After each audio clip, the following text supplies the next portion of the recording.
Le ministre d'État, ministre de l'Intérieur, Lambert Noël Mata, a procédé le vendredi 30 décembre 2022 au lancement officiel du concours de l'arrondissement le plus propre. C'était en présence de quelques membres du gouvernement, du gouverneur de la province de l'Esturière, des maires et des maires d'arrondissement des communes de Libreville, d'Akanda, au siège du ministère de l'Intérieur. Dans son mot introductif, le ministre d'État a rappelé les préoccupations des plus hautes autorités en matière d'insalubrité. Préoccupé par l'insalubrité de nos villes,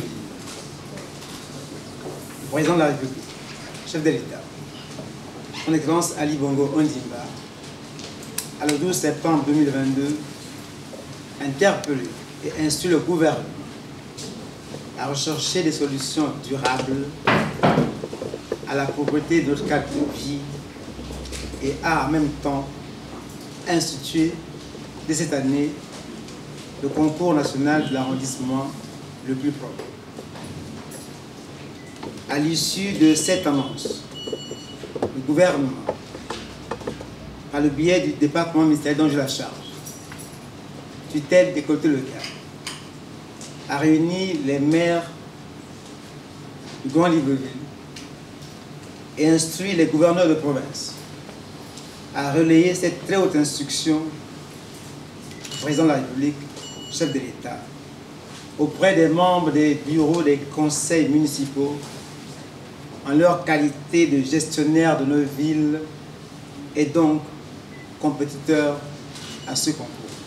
Dans le cadre de l'organisation du dit concours, le gouvernement s'est attaché les services des cités et gouvernements unis d'Afrique qui a une expertise en matière des termes de référence et des critères d'évaluation pour ce type de compétition, a-t-il déclaré.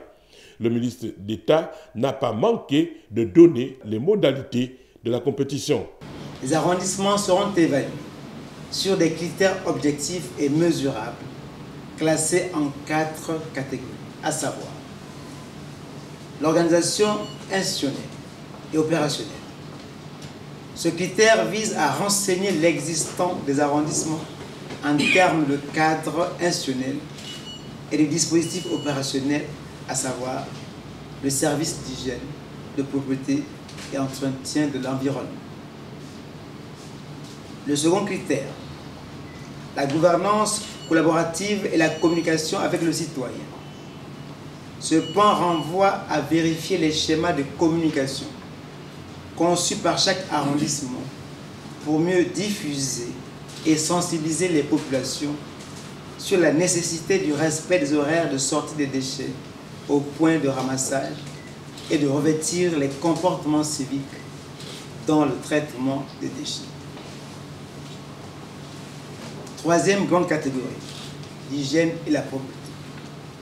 Cette thématique renseigne sur l'existence d'un schéma directeur de collecte des déchets ménagers et autres déchets industriels, marchés, garages mécaniques, services de proximité. La dernière grande catégorie, la protection des espaces verts, la lutte contre les érosions de sol et la préservation du cadre de vie. Ce quatrième critère permet de vérifier au sein de chaque arrondissement l'existence d'une politique d'aménagement des espaces verts destinée à prévenir les érosions des sols et à contribuer à l'amélioration du cadre de vie. Avant de clore son propos, il a réagi à quelques préoccupations liées à l'organisation du concours. Nous avons également indiqué que le prix de ce concours était doté d'un prix pour primer l'arrondissement le plus fort. Autrement dit, ces arrondissements, dans le cadre des prérogatives qui sont les leurs, dans le cadre de la lutte contre l'insalubrité, puisent dans leurs ressources propres. Il s'agit d'un concours, il n'était pas question de leur donner des moyens pour pouvoir accomplir en réalité les tâches, je l'ai indiqué tout à l'heure, qui sont contenues dans la loi sur la décentralisation qui régit les règles de fonctionnement de nos différentes entités décentralisées. Le concours va primer donc l'arrondissement qui sera employé à rendre son cadre de vie un peu plus simple.